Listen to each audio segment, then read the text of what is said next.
pentru participare și conform tradiției noastre strămoșești, orice oaspete este întâmpinat cu pâine și sare.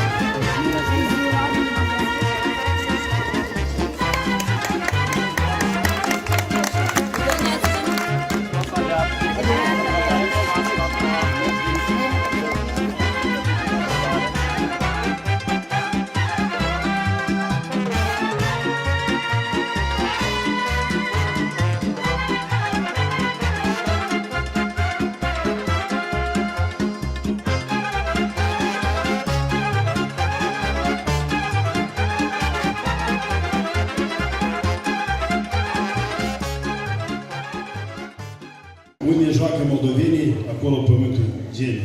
Eu vreau să vă spun la toți, bine ați venit în Derineu, în comuna Derineu, în satul Derineu.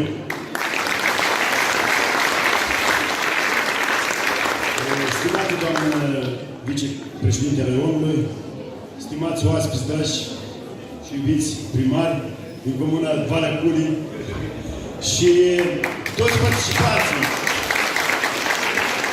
vreau să vă felicit și să vă urez ca festivalul care noi astăzi îl organizăm să urmeze în continuare, pentru că în 2019 a fost prima ediție, astăzi organizăm a doua ediție, dar eu cred că ne dorim foarte mult ca toată Moldova și în toate satele din toate reioanele Moldovei, cultura, dansul popular, hainele populare, costumele populare să fie așa cum era cândva.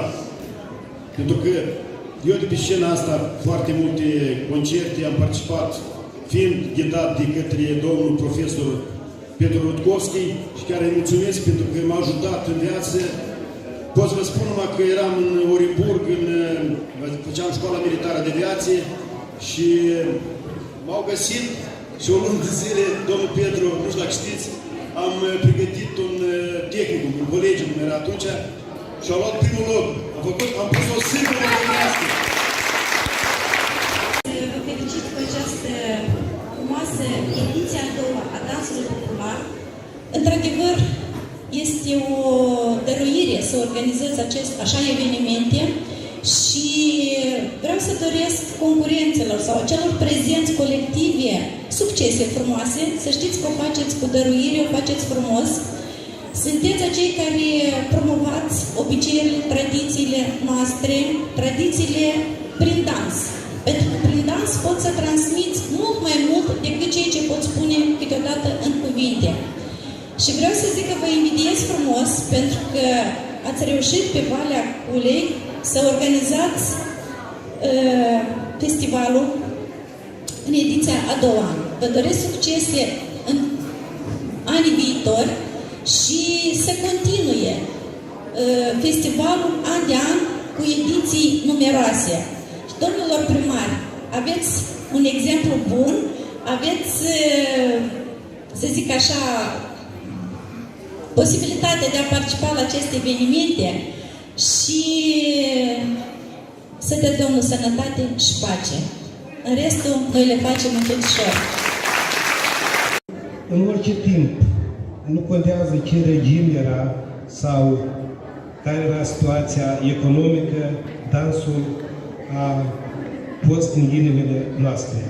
Costumul național, ceea ce ne reprezintă pe noi istoric. Vreau să mulțumesc tuturor colectivilor care au găsit timp și posibilități de a ajunge la Derineu. Sperăm că acest festival să aibă o continuitate. Dă-i, Doamne, să fie și urmașilor noștri să poartă costumul, dansul, obiceiul și frumosul.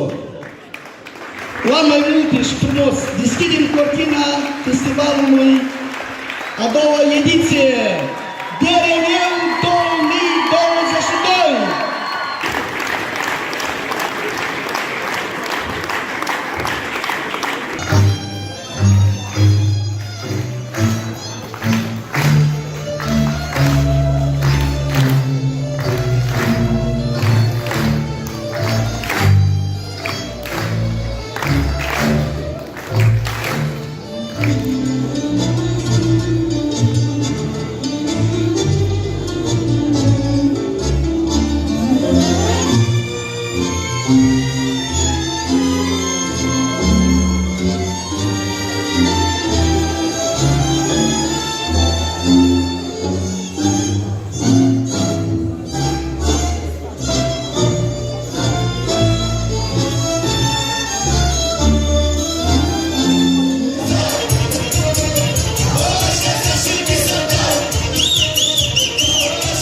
Decernăm școala de sommelier și Universitatea Tehnică, decernăm o diplomă de gratitudine.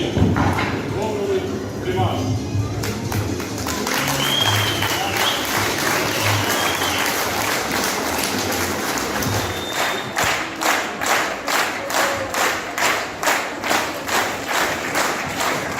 Vreau să mulțumesc participanților. În primul rând, au venit din toată Moldova colective artistice de dansuri care au reprezentat tradițiile noastre, obiceiurile noastre, dansul popular moldovenesc și îmbrăcămintea, costumele populare moldovenești. Vreau să mulțumesc partenerilor care au contribuit la realizarea acestui festival, a doua ediție a festivalului Dansul Popular Moldovenesc, ediția 2022, Comuna de Rineu, satul de Rineu. Și desigur vreau să mulțumesc participanților și desigur echipei de, aș spune, de voluntari, echipei de angajați ai primăriei care s-au implicat pentru a realiza acest important